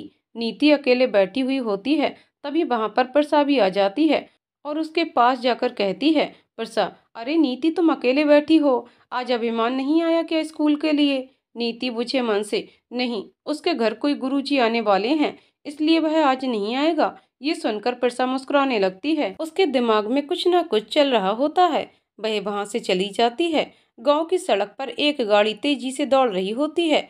उसमें 2 आदमी पीछे बैठे होते हैं और एक आदमी जिसकी वेशभूषा लगभग साधुओं जैसी होती है। उनके चेहरे पर एक तेज होता है जिससे ये साफ दिखाई देता है कि वह जाने माने कोई गुरु हैं। वह आगे बैठे हुए होते हैं। यही लीला जी के कुलगुरु भीष्मा होते हैं, जो कि बहुत ही जाने माने और प्रभावशाली माने जाते हैं। वह सिर्फ चेहरा पढ़कर ही किसी के भी बारे में कुछ भी बता सकते हैं। उनके चेहरे की मुस्कुराहट साफ बता रही थी कि वह आज लीला जी के घर जाने के लिए बेहद उत्सुक और खुश दिखाई दे रहे हैं। अभिमान के पैदा होने पर सबसे पहले उसके पुनर्जन्म के बारे में लीला जी को इन्हीं ने उन्हें बताया था और आज वह इतने सालों के बाद फिर उनके यहाँ पधार रहे हैं। वह गाड़ी अभिमान के दादाजी के घर के आगे रुकती है। लगभग सारा परिवार गाड़ी की आवाज सुनकर बाहर आ जाता है। लीला जी और रानू दोनों उनका स्वागत करने के लिए आरती की थाली और फूल लेकर बाहर आ जाती हैं। रीति और अभिमान, जो कि नहाकर अभी अभी नीचे आ ही रहे होते हैं, वह भी बाहर आ जाते हैं। लीला जी भीष्मा जी की आरती उतारती हैं और उनका स्वागत करती हैं, पर भीष्मा जी की नज़र सिर्फ अभिमान के चेहरे पर होती है। उसे देखकर वह मन ही मन मुस्कुरा देते हैं। अभी को ये थोड़ा अजीब लगता है, पर वह कुछ नहीं कहता और बदले में वह भी मुस्कुरा देता है। सभी लोग उनका स्वागत करते हैं और उन्हें अंदर लेकर आते हैं। सभी लोग उनके पैर छूकर आशीर्वाद लेते हैं। लीला जी अभी और रीति को भी इशारा करती हैं। वह दोनों भी उनके पैर छूते हैं। वह बदले में उन्हें कहते हैं, भीष्मा, तुम दोनों हमेशा खुश रहो और अब तुम्हारी उलझन सुलझाने का वक्त आ चुका है। जल्दी ही तुम्हें सब कुछ पता चल जाएगा। वह दिन ज्यादा दूर नहीं है जब तुम्हें सच्चाई का पता चलेगा। भगवान तुम्हें हमेशा खुश रखे। उनकी ये बातें सुनकर अभी और रीति दोनों चौंक जाते हैं और हैरान भी हो जाते हैं। वह आशीर्वाद लेकर पीछे हट जाते हैं। ये बात अभिमान ने सुनी तो दोनों एक दूसरे को देख रहे होते हैं और मन ही मन सोच रहे होते हैं कि ये सब कैसे जानते हैं। अगर ये सब जानते हैं तो क्या सच्चाई है और क्या उलझन है। लीला जी और रानो गुरुजी के उनके साथी के लिए भोजन का इंतजाम करने लगते हैं। भीष्मा जी वहीं बैठकर अभी के दादाजी से बातचीत कर रहे होते हैं और अभी के चाचा श्याम भी वहीं खड़े होकर उनकी बातें सुन रहे होते हैं। थोड़ी देर में लीला जी और रानो खाना लगा देती हैं और भीष्मा जी और उनके साथी बैठकर खाना खाते हैं। सभी परिवार उन्हें अच्छे से खाना खिलाते हैं और उनका बहुत आदर करते हैं। अभिमान के दादाजी भीष्मा जी को बहुत ज्यादा मानते हैं। उनकी कई हर बात उनके लिए बहुत महत्वपूर्ण होती है। खाना खाने के बाद भीष्मा जी अभिमान के दादाजी से कहते हैं, भीष्मा, अरे मदन, जरा बच्चों से कहो तो मुझे गांव की सैर करा लाएं। थोड़ा टहलना चाहता हूं मैं। दादाजी, हाँ गुरुजी, मैं अभी भेजता हूँ। अभी रीति बेटा इधर आओ, गुरुजी को जरा गांव की सैर करा लाओ दोनों मिलकर। दोनों अपने गर्दन हाँ में हिला देते हैं और भीष्मा जी के पीछे जाने लगते हैं। आगे भीष्मा जी मुस्कुरा रहे होते हैं। थोड़ी दूर चलने पर भीष्मा जी कहते हैं, भीष्मा, मैं जानता हूँ तुम दोनों के मन में अभी कई सवाल चल रहे हैं और ये बातें तुम लोगों को घर वालों के सामने नहीं कहना चाहता था, इसलिए मैं तुम्हें उन सब से दूर यहाँ लेकर आया हूँ। अब मेरी बात दोनों ध्यान से सुनना और समझना। तुम जिस सच्चाई को पता लगाना चाहते हो, वह सच्चाई तुम दोनों के पिछले जन्म से जुड़ी हुई है। अभिमान और रीति ये सुनकर दोनों चौंक जाते हैं। अभिमान, पिछला जन्म? भीष्मा, हाँ, पिछला जन्म, तुम दोनों का पिछला जन्म। ये सब कुछ घटनाएं तुम्हारे पिछले जन्म से जुड़ी हुई हैं और ये तुम्हारा दोनों का पुनर्जन्म है। अभिमान, तो क्या हम दोनों उस लड़की को जानते हैं? भीष्मा, हाँ, तुम दोनों उस लड़की को जानते हो। वह लड़की तुम दोनों की बहुत करीबी थी। मैं तुम दोनों को ज्यादा कुछ नहीं बता सकता क्योंकि तुम्हें तुम्हारे पिछले जन्म के बारे में खुद ही याद करना होगा। अभिमान, रीति एक साथ, पर कैसे? हमको तो कुछ भी याद नहीं है। हमारे दिमाग में कुछ कुछ परछाई जरूर उभरती हैं, लेकिन हमें समझ नहीं आता कि वह क्या है और कौन है। भीष्मा, जानता हूँ, मैं सब जानता हूँ कि तुम लोग याद करना चाहते हो, पर तुम याद नहीं कर पा रहे। इसके लिए भी मेरे पास एक रास्ता है जिससे तुम्हें सब कुछ याद आ जाएगा। अभी क्या? भीष्मा, तुम दोनों को उसी पहाड़ी पर एक साथ जाना होगा और उस लड़की यानी कि प्रसा को दिल से पुकारना होगा। जब तुम उसे पुकारोगे तो तुम्हें पहले सारी बातें याद आ जाएंगी। वह सब कुछ याद आ जाएगा जो पिछले जन्म में तुम लोगों के साथ हुआ था, और साथ ही वह लड़की भी तुम दोनों को दिखाई देगी जो तुम्हारे सपनों में आती है, और उस लड़की का नाम प्रसा है। अभी, प्रसा, ये नाम तो सुना हुआ लग रहा है। अरे, ये नाम की लड़की तो हमारे स्कूल में भी है।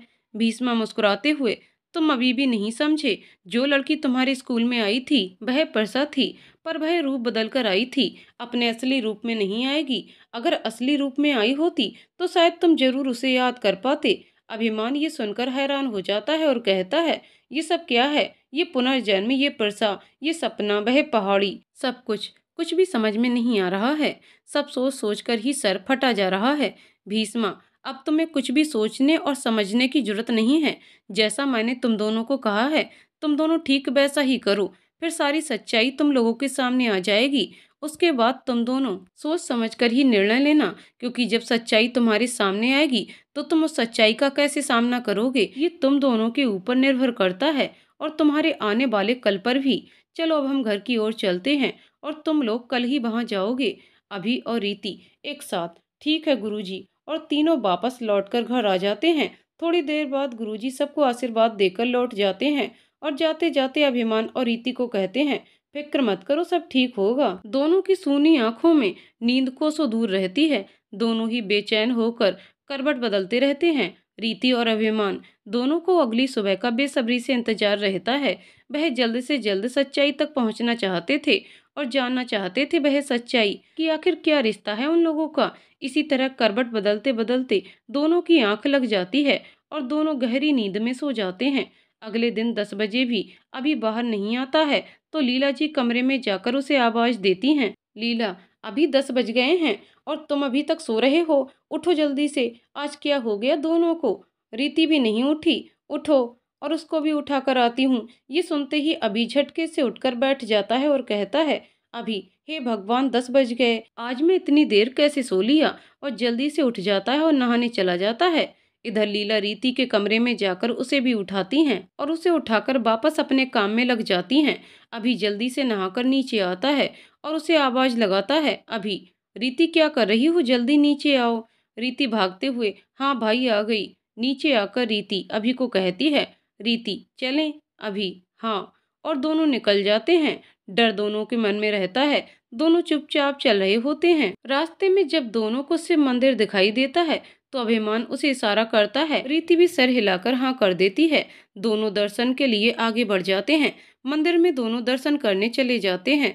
दर्शन करके जब दोनों बाहर आते हैं और सीढ़ियों पर बैठ जाते हैं तभी अभिमान के कानों में आवाज पड़ती है, आखिर वो घड़ी आ ही गई जिसका मुझे और उसको इंतजार था।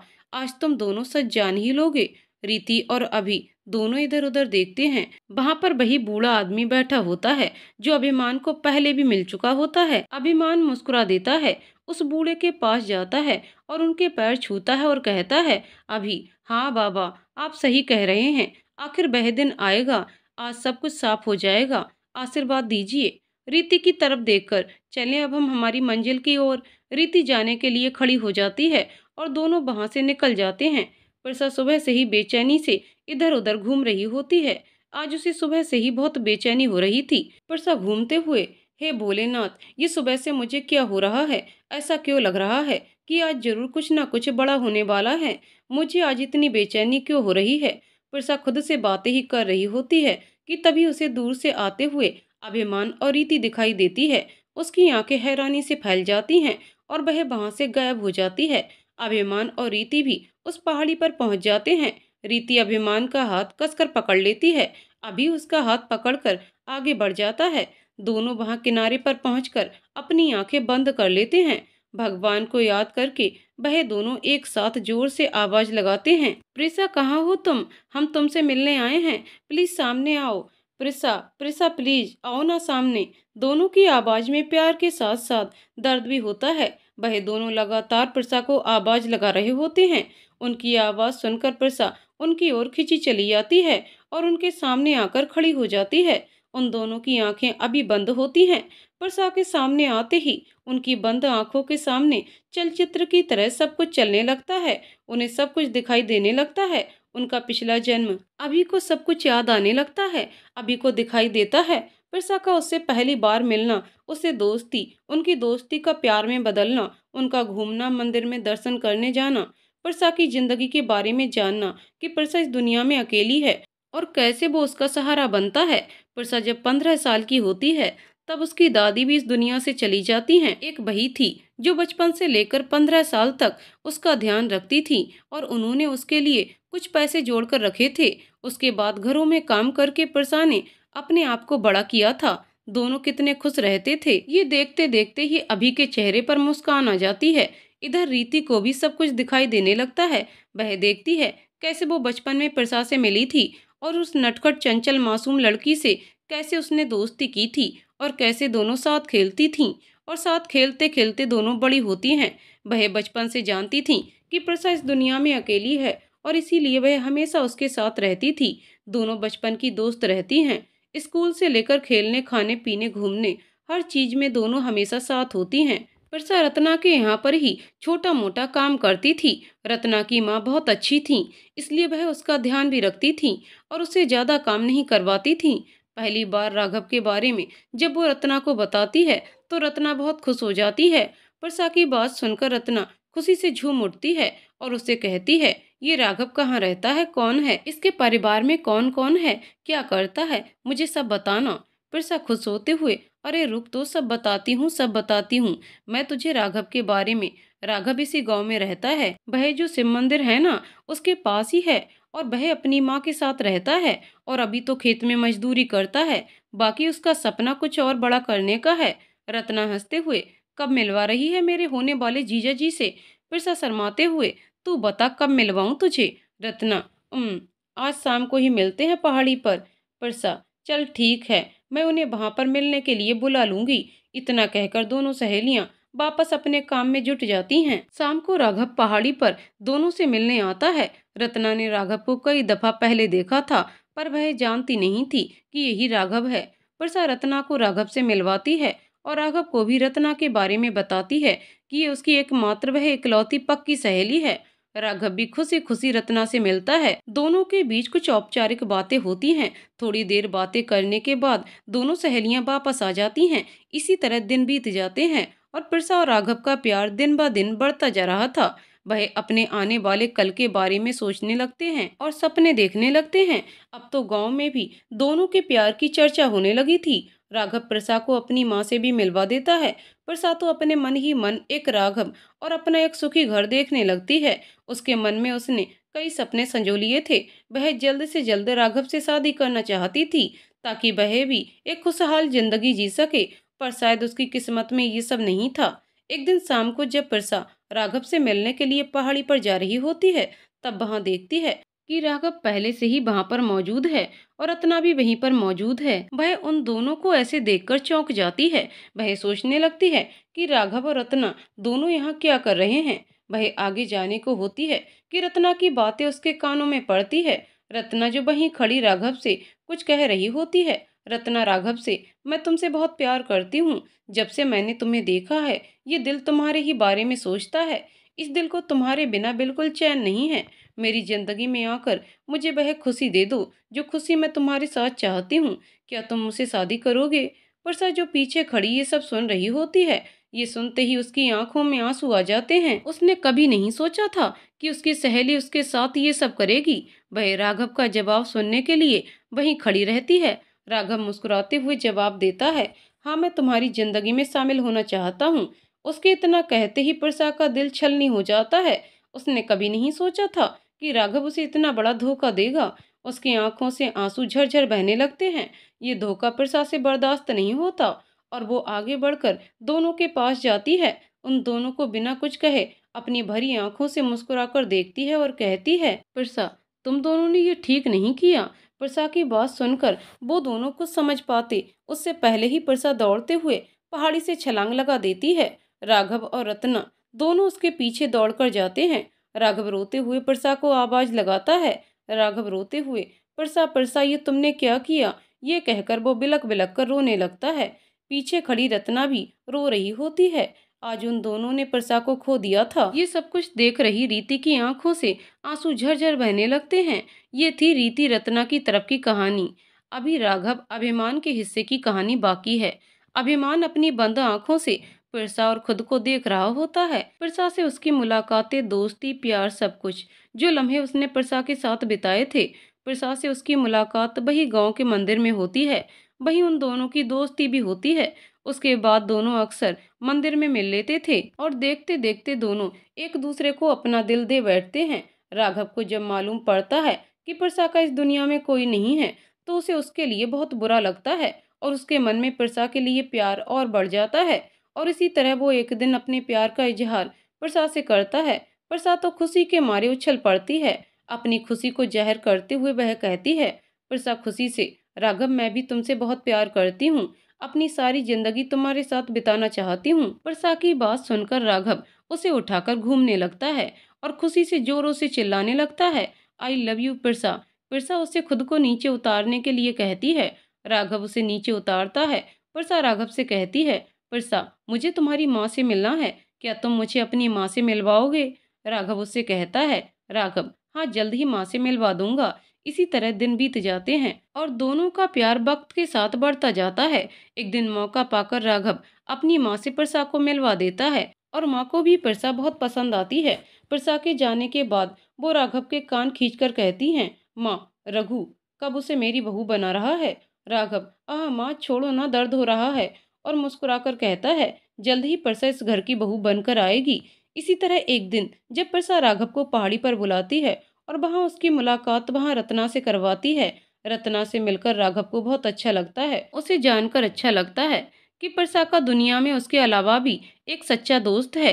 एक शाम जब राघव अपने घर लौट रहा होता है तो देखता है कि रत्ना उसकी माँ का हाथ पकड़कर घर ला रही होती है। वह दौड़कर उनके पास जाता है और घबराकर पूछता है। राघव घबराकर, माँ क्या हुआ है, आप ठीक हो? रत्ना, ये मंदिर के पास चक्कर की वजह से बेहोश हो गई थी। रत्ना की बात सुनकर राघव का ध्यान उसकी ओर जाता है और वह उसे आभार जताते हुए कहता है, राघव तुम्हारा बहुत धन्यवाद, आज तुमने माँ की मदद की। रत्ना, अरे कैसी बात कर रहे हैं, काकी को मैं जानती हूँ, रोज मंदिर में मिलती हैं मुझे, इसलिए मैं इन्हें ले आई। अब यहीं बात करोगे या अंदर चलोगे? उसकी माँ से राघव को ध्यान आता है और वह भी माँ को पकड़कर अंदर लाकर बिस्तर पर लिटा देता है। रत्ना जाने लगती है। राघव एक बार फिर उसे कहता है, राघव तुम्हारा बहुत शुक्रिया रत्ना। रत्ना, भाई अगर आप ऐसा ही करेंगे तो आपकी ये बहन रूठ जाएगी। और मुस्कुराने लगती है। उसके मुंह से भाई सुनकर हैरान होकर राघव उसकी ओर देखता है। रत्ना, आप यही सोच रहे हैं ना, मैंने आपको भाई कहा, सच तो ये है कि मेरा कोई भाई नहीं है। हमेशा मुझे एक भाई की कमी खलती थी। उस दिन आपको देखकर पहली बार यही आई दिमाग में कि काश आप मेरे भाई होते। और आज जब मुलाकात हुई तो मैं खुद को रोक नहीं पाई। इतना कहकर वो चुप हो जाती है। राघव मुस्कुराकर कहता है, राघव, अरे वाह, आज मुझे एक बहन मिल गई। उसकी बात सुनकर रत्ना उसकी तरफ देखती है। राघव मुस्कुराकर हाँ कहता है। रत्ना खुश हो जाती है और वहीं बिस्तर पर ही लेटी हुई उसकी माँ भी मुस्कुरा देती है। रत्ना जाते हुए कहती है, मैं आकर मिलती रहूंगी, भाई आप ध्यान रखना काकी का। राघव ने मुस्कुराकर हाँ में जवाब देता है और वह वहां से चली जाती है। अक्सर रत्ना राघव के घर पर दोनों से मिलने चली जाया करती थी।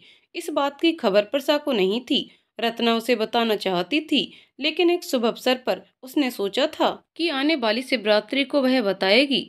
फिर एक शाम वो राघव को कहती है कि जरूरी बात बतानी है। ये कहकर पहाड़ी पर आने का कहती है और वो प्रिसा से बिना कुछ कहे पहाड़ी की ओर चल देती है और वहां राघव का इंतजार करती है।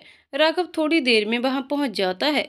उसे आता देखकर रत्ना खुश हो जाती है और उसे कहती है, भाई मैं आपको बताना चाहती हूँ कि मुझे किसी से प्यार हो गया है। उसकी बात सुनकर राघव खुश हो जाता है और कहता है, राघव, अरे बहना बताओ कौन है वो? रत्ना मुस्कुराते हुए, पहले आप बताओ, मैं दिल की बात कैसे कहूँ उसे, मैंने कुछ सोच कर रखा है, मैं बोलकर बताती हूँ, आप जवाब में बताना, ठीक है? इतना कहकर वो उसे कहने लगती है। यहाँ पर वही बातें होती हैं जो रत्ना राघव से कहती है। रत्ना, मैं तुमसे बहुत प्यार करती हूँ। जब से मैंने तुम्हें देखा है ये दिल तुम्हारे ही बारे में सोचता रहता है। इस दिल को तुम्हारे बिना बिल्कुल चैन नहीं है। मेरी जिंदगी में आकर मुझे वह खुशी दे दो जो खुशी मैं तुम्हारे साथ चाहती हूँ। क्या तुम मुझसे शादी करोगे? राघव मुस्कुराकर जवाब देता है, हाँ मैं तुम्हारी जिंदगी में शामिल होना चाहता हूँ। वह दोनों ये बात कर ही रहे होते हैं कि पीछे खड़ी प्रसा अपने मन में गलत समझ लेती है। वह दोनों इस बात से अनजान होते हैं। अभिमान और रीति दोनों एक साथ अपनी आंखें खोलते हैं। उन दोनों की आंखें आंसुओं से भरी होती हैं।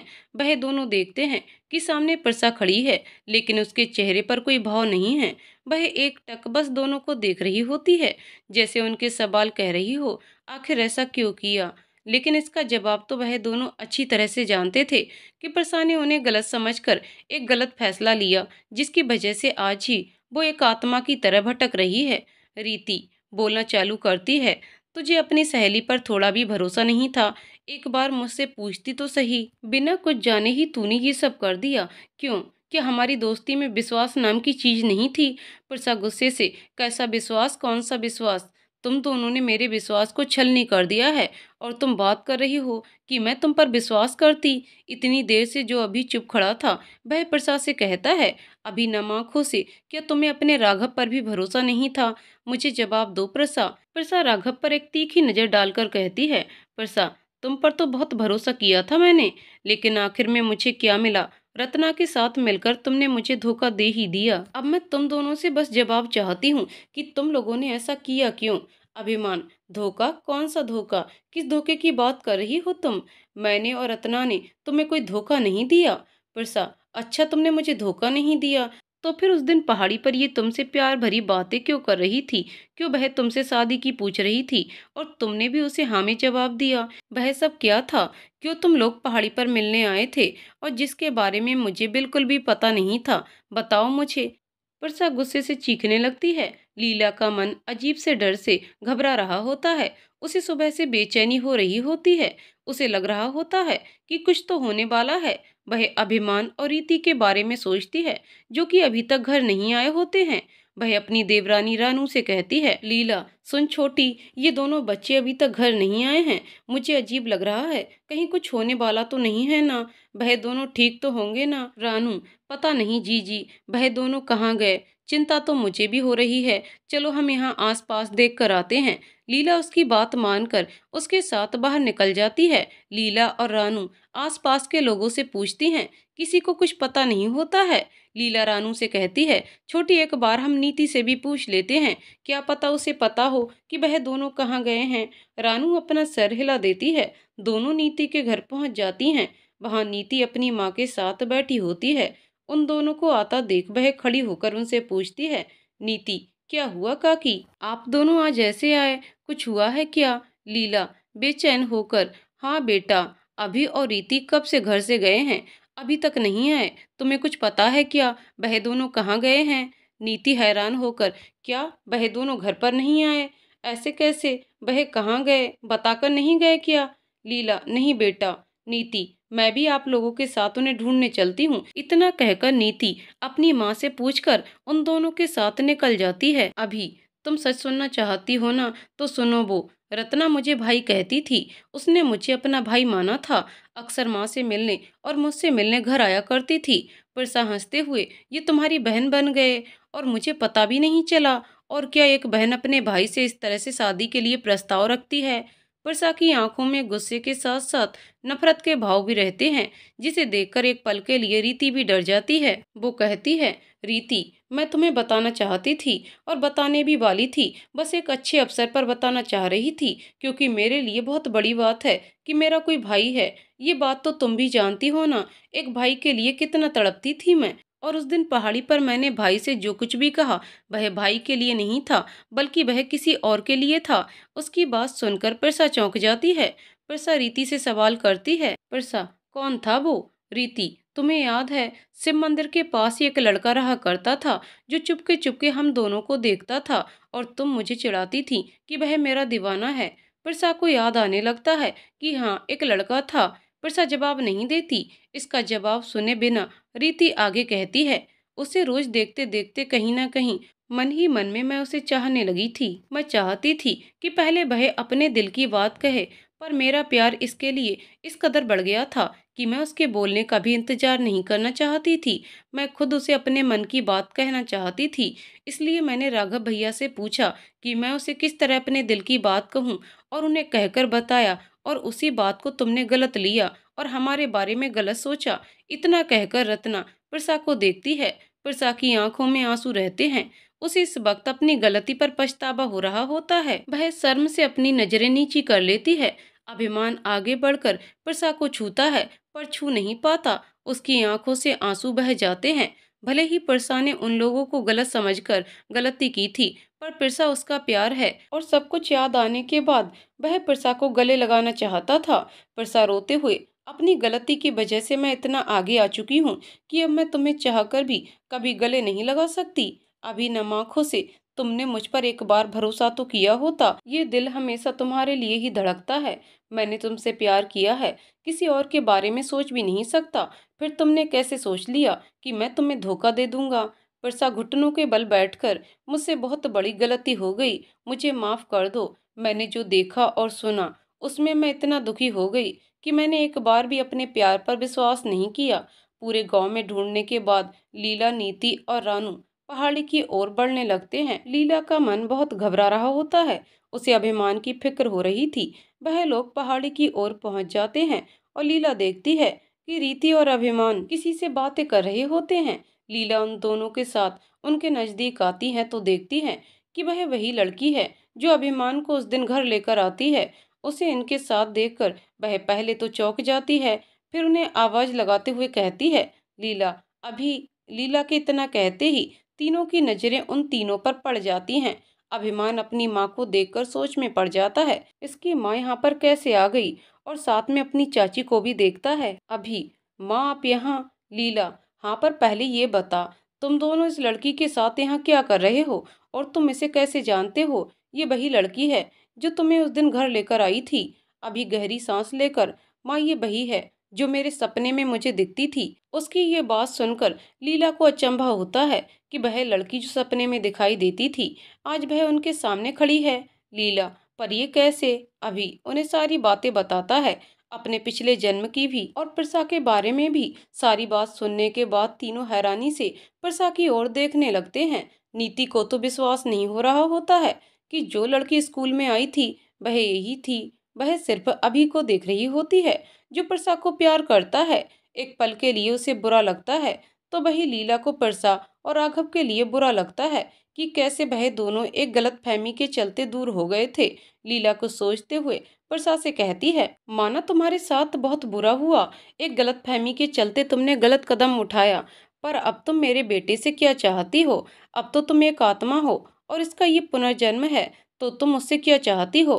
प्रसा अपने आंसू पोंछकर, मैं चाहती हूँ कि आप राघव और नीति की शादी कर दें। नीति राघव से बहुत प्यार करती है और ये प्यार मैंने उसकी आंखों में देखा है। मैं चाहती हूँ कि राघव नीति के साथ खुश रहे। जो खुशी मैं उसे नहीं दे पाई, वह खुशी नीति उसे दे। ये सुनते ही अभिमान गुस्से में आ जाता है और प्रसा की तरफ मुंह करके कहता है, तुम फैसला लेने से पहले मेरे बारे में क्यों नहीं सोचती हो कि मैं क्या चाहता हूँ? पहले भी तुमने अपने मन से फैसला ले लिया और मेरे बारे में नहीं सोचा कि मैं कैसे रहा था और कैसे जिया था, और आज भी तुम वही कर रही हो।